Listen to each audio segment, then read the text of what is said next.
अगर अभी तक आपने चैनल को सब्सक्राइब नहीं किया है, प्लीज़ इस लाल सब्सक्राइब बटन दबाकर सब्सक्राइब करें और साथ ही साथ इस बेल आइकन को दबाना ना भूलें।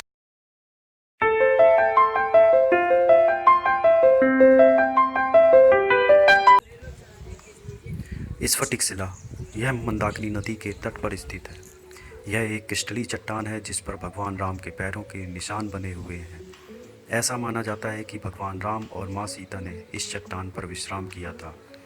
इस स्थान पर मंदाकिनी नदी में आपको बहुत सी छोटी और बड़ी मछलियाँ देखने को मिल जाएंगी। साथ ही साथ यहाँ बंदर भी बहुत बड़ी तादाद में है। कामतानाथ मंदिर यह एक चित्रकूट का सबसे प्रसिद्ध मंदिर है। यहाँ कामतानाथ जी की प्रतिमा विराजित है। यह कामतगिरी पर्वत पर स्थित है। इसकी परिक्रमा मार्ग 5 किलोमीटर का है। अमावस्या वाले दिन यहाँ दूर दूर से लोग कामतानाथ जी के दर्शन करने आते हैं। इसलिए इस दिन सबसे ज़्यादा यहाँ भीड़ होती है। हनुमान धारा मंदिर हनुमान धारा मंदिर एक पहाड़ी पर स्थित है। इस मंदिर तक जाने के लिए आपको लगभग 600 सीढ़ियाँ चढ़नी पड़ती हैं। इस पहाड़ी से एक पानी की धारा बहती है जो मंदिर के ऊपर से बहती हुई निकलती है। इस धारा को हनुमान धारा कहते हैं। इस मंदिर में हनुमान जी के दर्शन होते हैं। सीता रसोई हनुमान धारा पहाड़ी पर स्थित हनुमान मंदिर से भी ऊपर स्थित है।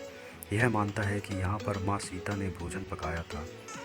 सती अनसुईया मंदिर मंदाकिनी नदी के किनारे स्थित है।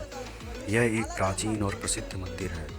यह सबसे शांतिपूर्ण मंदिर है। नए मंदिर के नज़दीक पुराना और मूल मंदिर स्थित है। सती अनसुईया मंदिर और अत्रि ऋषि आश्रम हरे भरे जंगल के बीच में स्थित है।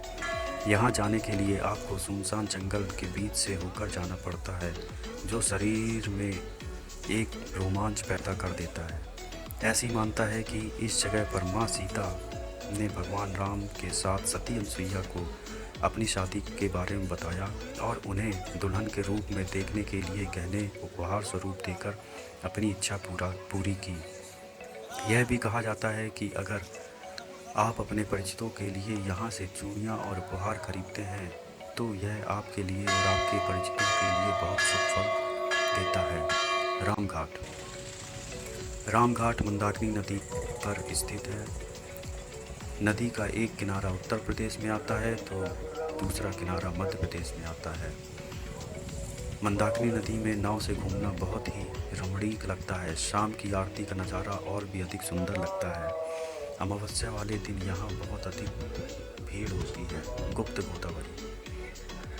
गुप्त गोदावरी मध्य प्रदेश में स्थित है। गुप्त गोदावरी एक गुफा है। कहा जाता है कि इस जगह को भगवान विश्वकर्मा ने स्वयं भगवान राम और माँ सीता के लिए बनाया था। साथ ही यह भी मानता है कि माँ सीता यहाँ स्नान करती थी। यहाँ पर 2 गुफाएं स्थित हैं। गुफा नंबर 1 में ज़्यादातर पानी नहीं रहता है, परंतु दूसरी ओर गुफा नंबर 2 में हमेशा पानी भरा रहता है। यह पानी कहाँ से आता है किसी को नहीं पता। इन गुफाओं में घूमना एक अलग रोमांच अनुभव कराता है। जानकी कुंड यह स्थान बहुत ही सुंदर और रमणीक स्थान है। यहाँ का पानी बहुत ही साफ और पारदर्शी है। ऐसी मानता है कि यहाँ पर माँ सीता स्नान किया करती थी। यहाँ के आसपास की चट्टानों पर पैरों के निशान भी देखने को मिलते हैं।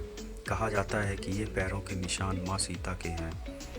भरत मिलाप मंदिर यह मंदिर कामतगिरी पहाड़ी पर स्थित है, जो परिक्रमा मार्ग पर पड़ता है।